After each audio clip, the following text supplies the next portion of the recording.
Daily. Taste the Daily. రష్యాను మరోసారి భూకంపం వణికించింది. కామ్చాట్కా ప్రాంతానికి తూర్పు తీరంలో భూకంపం చోటు చేసుకుంది. రిక్టర్ స్కేల్పై భూకంప తీవ్రత 7.1గా నమోదైంది. ఈ విషయాన్ని German research centre for geosciences వెల్లడించింది. ఈ క్రమంలో 10 కిలోమీటర్ల లోతులో భూకంప కేంద్రం ఉన్నట్టు తెలిపింది. సునామీ వచ్చే అవకాశం ఉన్నట్టు అధికారులు చెబుతున్నారు. భూకంప కేంద్రం నుంచి 300 కిలోమీటర్ల వరకు ఉన్న తీరాలకు ప్రమాదకరమైన సునామీ అలలు సంభవించే అవకాశం ఉంది. ఇక కామ్చాట్కా తీరం దగ్గర ఈ భూకంపం తర్వాత సునామీ హెచ్చరిక జారీ చేశారు. రష్యాలో సంభవించిన ఈ భారీ భూకంపానికి సంబంధించి మరింత సమాచారం మా చీఫ్ న్యూస్ కోఆర్డినేటర్ రాధాకృష్ణ అందిస్తారు. రాధాకృష్ణ. Good morning Shiva. రష్యాను మరొకసారి భారీ భూకంపం గుర్తించిందని చెప్పవచ్చు. కాసేపటి క్రితమే ఒక భారీ భూకంపం సంభవించింది. సో రష్యాలోని తూర్పు తీర ప్రాంతంలో ఈ యొక్క భూకంపం సంభవించింది. కామ్చాట్కా ప్రాంతంలో ఆ రిక్టర్ స్కేల్ పై భూకంప తీవ్రత 7.1 అంటే 7.1గా నమోదైంది. కొద్ది రోజుల క్రితం కూడా ఇదే ప్రాంతంలో భారీ భూకంపం వచ్చింది, సో సంభవించింది.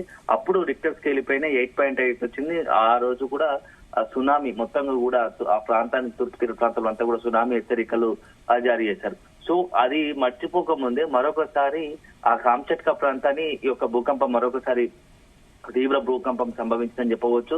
సో ప్రస్తుతం అది 7.1గా నమోదైంది. సో దీంతో సునామీ హెచ్చరికలు కూడా జారీ అయ్యాయి. సో మొత్తంగా కూడా భూకంప కేంద్రం భూతలానికి 10 కిలోమీటర్లు ఉండడంతో సో కొంత దీని ప్రభావం ఎక్కువ ఉండే అవకాశం ఉంది. సో సముద్ర తీర ప్రాంతంలో తీవ్ర అలజడి అంటే సునామీ భారీ పెను అలలు ఎగిసిపడే అవకాశం ఉంది.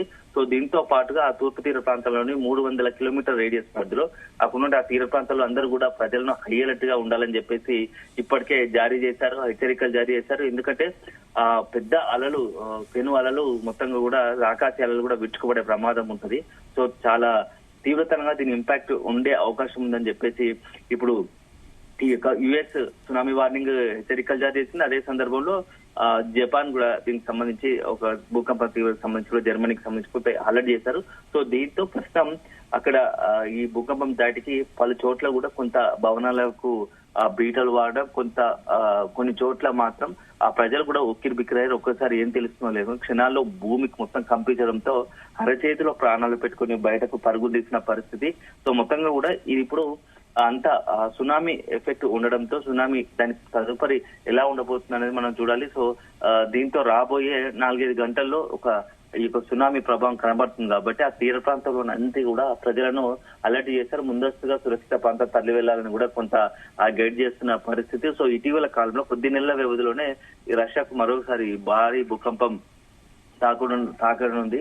సో తాకడంతో అక్కడ ప్రజలు భయకంపితులు అవుతున్నారు. సో మొత్తానికైతే ఇటీవల మొత్తంగా కూడా ప్రపంచ వ్యాప్తంగా కూడా భూకంపాల తీవ్రత క్రమంగా పెరుగుతూ ఉంది. సో దీనికి కారణం కూడా భౌగోళికంగా ఏర్పడుతున్న పరిస్థితులు.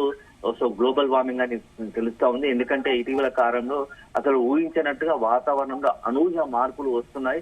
సో ఒక వైపేమో క్లౌడ్ పరిస్థితిగా వర్షాలు పడడం, అదే సందర్భంలో కాలంతో సంబంధం లేకుండా ఎండలు కొట్టడం, అదే భయంకరమైన వేడితో వర్షాకాలంలో కూడా ఎండాకాలంతో తీవ్రతో ఎండల ప్రభావం కనబడుతుంది. అదే సందర్భంలో ఇప్పుడు ఈ ప్రకృతి విపత్తులు వరుసపెట్టి వస్తున్నాయి.